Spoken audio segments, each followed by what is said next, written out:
दूसरा सवाल इन्होंने पूछा था कि आप चुनाव क्यों नहीं लड़ते, और मेरा जवाब मैं आपको बता दूं कि अगर मैं चुनाव लड़के पार्लियामेंट में पहुंच भी जाऊं तो ये पार्लियामेंट मेरा नहीं है, ये पार्लियामेंट उनका है। ये पार्लियामेंट्री डेमोक्रेटिक सिस्टम मेरा नहीं है, स्वदेशी नहीं, ये विदेशी तंत्र है। और इस विदेशी तंत्र में आप किसी भी अच्छे से अच्छे आदमी को भेज दीजिए, वो वही करने वाला है जो हो रहा है। इसको एक उदाहरण से समझिए। हमारे यहां पता है क्या होता है, और तीसरे सवाल का जवाब भी इसी में आ जाएगा कि ये भाजपा अपनी है कि नहीं।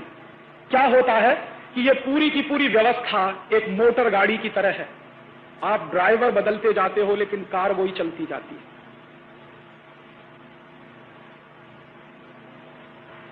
एक ड्राइवर बदला, दूसरा आया, दूसरा बदला, तीसरा आया, तीसरा बदला, चौथा चला आया, चौथा बदला, पांचवा आया, लेकिन आप दुर्भाग्य से वो कार नहीं बदल रहे हो, ड्राइवर बदल रहे हो। तो कार को जो करना है वो करने वाली। और धीरे धीरे एक दिन आपको ये समझ में आएगा कि अभी तो वो इंडियन ड्राइवर से काम चला रहे हैं, 4-5 साल और रुक जाइए, इंडियन ड्राइवर को निकाल के बाहर कर देंगे, खुद बैठने वाले हैं स्टीयरिंग सीट पे, जो मैंने बताया आपको कि पार्लियामेंट में वो पहुंचने वाले।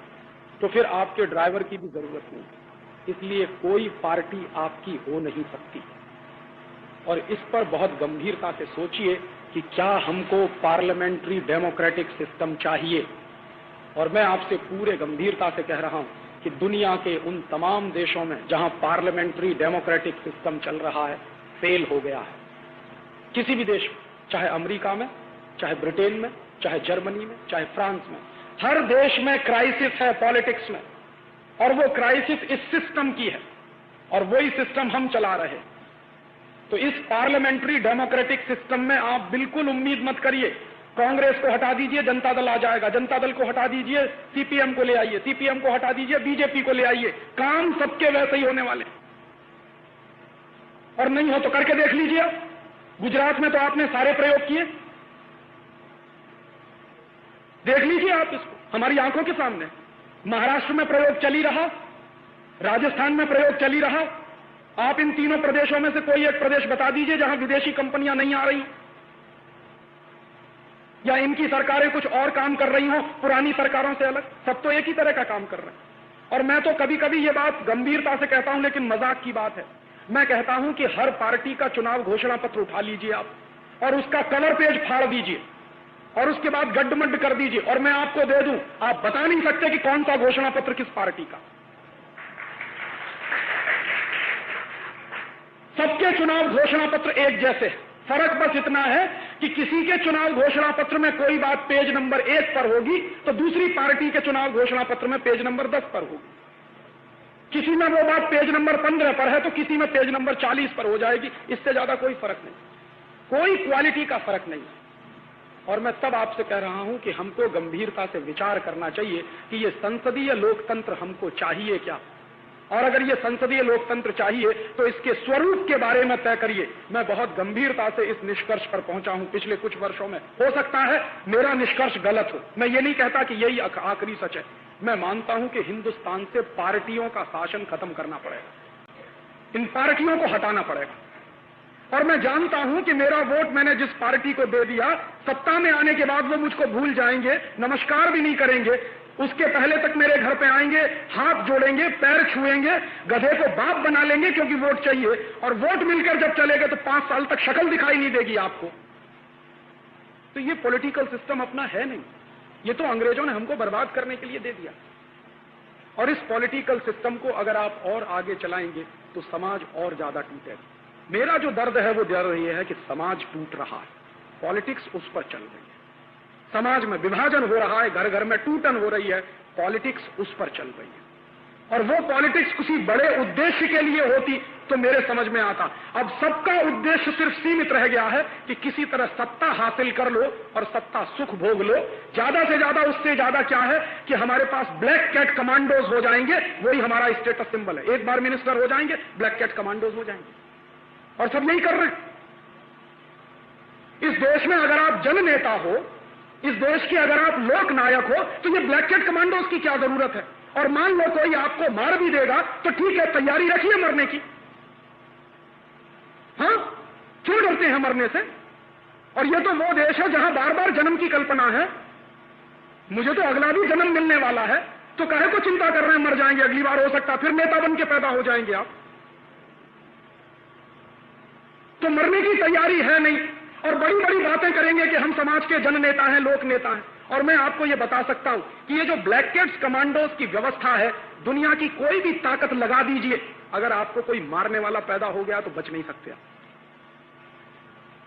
अगर बचाने वाला होता तो इंदिरा गांधी का क्या हुआ, बचाने वाले होते थे तो राजीव गांधी का क्या हुआ, कुत्ते की तरह से मारे गए दोनों के दोनों। तो अगर आपको कोई मारने वाला पैदा हो गया है तो छोड़ दीजिए।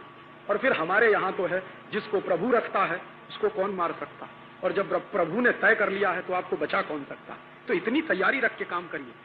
भारतीय संस्कृति में मरने से कभी डर नहीं रहा है किसी को, और ये आज सबसे ज्यादा डरपोक नेता पैदा हो गए, ब्लैक कैट्स कमांडोज लेके आगे पीछे घूमते हैं साहब, बड़ा रौब पड़ता है। माने लाखों करोड़ों रुपया बर्बाद करते हैं। ये पार्लियामेंट्री डेमोक्रेटिक सिस्टम के नतीजे। और दुनिया में मैंने नहीं देखा, सारी दुनिया तो मैंने नहीं देखी, लेकिन कुछ देश तो मैंने देखे, किसी भी देश में एमपीज को घर नहीं दिए जाते रहने के लिए। यहां है, महल है उनके पास, किसी देश में नहीं है। ब्रिटेन में नहीं है, फ्रांस में नहीं है, जर्मनी में नहीं है, स्वीडन में नहीं है, अमेरिका में नहीं है। एमपीज को रहने के लिए कोठियां नहीं मिलती सरकार की तरफ से, उनको किराए के घर में रहना होता है या अपने घरों में रहना होता है। ये अंग्रेजों ने व्यवस्था डाली हिंदुस्तान में, और अंग्रेजों की डाली हुई व्यवस्था आज भी चल रही है। एक एक एमपीज के पास दो दो घर हैं, तीन तीन घर हैं, एक घर पार्टी को दे रखा है, एक घर अपने लिए। काहे के लिए भाई, किराए के घर में रहिए। और इनको आप कहते हो कि ये सब समाज से भी तनख्वाह लेके काम करने वाले क्लर्क हो गए हैं सबके सब। ये नेता, अपना टीए बढ़ाना हो, अपना डीए बढ़ाना हो तो पूरा पार्लियामेंट एक हो जाता। पूछिए जरा इनसे, कोई एक पार्टी माई की लाल थी जब ये डीए बढ़ाने की बात हुई थी पार्लियामेंट के अंदर, अपने भत्ते बढ़ाने की बात आई थी पार्लियामेंट के अंदर, सारे पार्टीज के एमपी एक हो गए और फटाफट बिल पारित हो गया। और यहां तक नहीं, व्यवस्था यहां तक कर ली है कि अगर आप एक बार घुस गए पार्लियामेंट में तो जन्म जिंदगी आपके नाती पोतों को भी पेंशन मिलती रहे। काहे के लिए भाई? एक तरफ कहोगे कि हम जन नेता हैं, एक तरफ कहोगे हम लोक नायक हैं, दूसरी तरफ तनख्वाह लेके काम करने की स्थिति तुम्हारी बनी हुई है। तनख्वाह लेके काम तो क्लर्क करता है, जन नेता तो नहीं करता इस देश में काम। तो कहें पार्टियां घोषणा करें कि हमारे एमपी तनख्वाह नहीं लेंगे, तो आप कहोगे कि भरण पोषण की व्यवस्था वो हम करेंगे, समाज के लोग करेंगे। इस देश में तो हमेशा से व्यवस्था रही है कि जो समाज सेवा के काम में निकलता है समाज उसकी व्यवस्था करता है। ये कोई आज की बात थोड़ी है, हजारों साल से यही चला आया इस देश में। जिन्होंने समाज सेवा का काम किया है समाज ने उसकी व्यवस्था की है। तो ये जो पॉलिटिशियंस कहते हैं कि हम समाज सेवा कर रहे हैं, छोड़िए अपनी सारी व्यवस्थाएं, समाज आपकी व्यवस्था करेगा, आप देश चलाने का काम करिए। लेकिन ये तो सब वेतन भोगी हो गए, भत्ते वाले हो गए। टीएडीए इनके बढ़ने चाहिए ऐसे जैसे दूसरे लोगों के बढ़ते जाते हैं, और बराबर बढ़ते चले जा रहे हैं। अभी नया पे कमीशन बिठा दिया, तो उस पे कमीशन के माध्यम से अधिकारियों की तनख्वाह बढ़ेगी, तो एमपीज एमएलए की भी तनख्वाह बढ़ाने का काम चालू है। तो ये काहे का पॉलिटिकल सिस्टम? इसलिए दोस्त, मैं इस पॉलिटिकल सिस्टम में जाने का माने इस देश से गद्दारी समझता हूं, इसलिए मैं चुनाव नहीं लड़ता। और मैं आपको एक बात और बता दूं कि चुनाव लड़के पार्लियामेंट में जाके कभी क्रांति नहीं हो सकती। मैंने बड़े बड़े दिग्गजों को देखा, मैंने मेरी आंखों से देखा, जो बड़े बड़े दिग्गज हैं, जो आंखों में सपने लेके क्रांति के, बगावत के, ये और वो, और यही दिग्गज बड़ा झंडा लेके 1977 में पहुंचे थे पार्लियामेंट के। आपको मालूम है बहुत बड़ा आंदोलन हुआ था इस देश में, जेपी आंदोलन, जयप्रकाश आंदोलन, और उसमें बड़े बड़े क्रांतिकारी लोग थे। ऐसे ऐसे क्रांतिकारी लोग थे जो बड़ौदा डायनामाइट केस के अपराधी थे, और इस देश के नौजवानों में सुरसुरी पैदा करते। जैसे ही पार्लियामेंट के अंदर घुसे उनकी सारी तेजस्विता नष्ट हो गई। आज वो किसी काम के नहीं, सिवाय इसके कि इस पार्टी का पल्ला पकड़ो या उस पार्टी का पल्ला पकड़ो। पूरी ताकत उनके जिंदगी की अब इसी काम में जा रही है। ऐसे क्रांतिकारियों को हमने देखा है जो आग उगलते थे जब पार्लियामेंट के अंदर नहीं गए थे, और अब पार्लियामेंट में जाने के बाद मुंह सूख गया है उनका, जवाब नहीं दे सकते हैं उनसे सवाल पूछने के। तो इस पार्लियामेंट में कुछ है नहीं।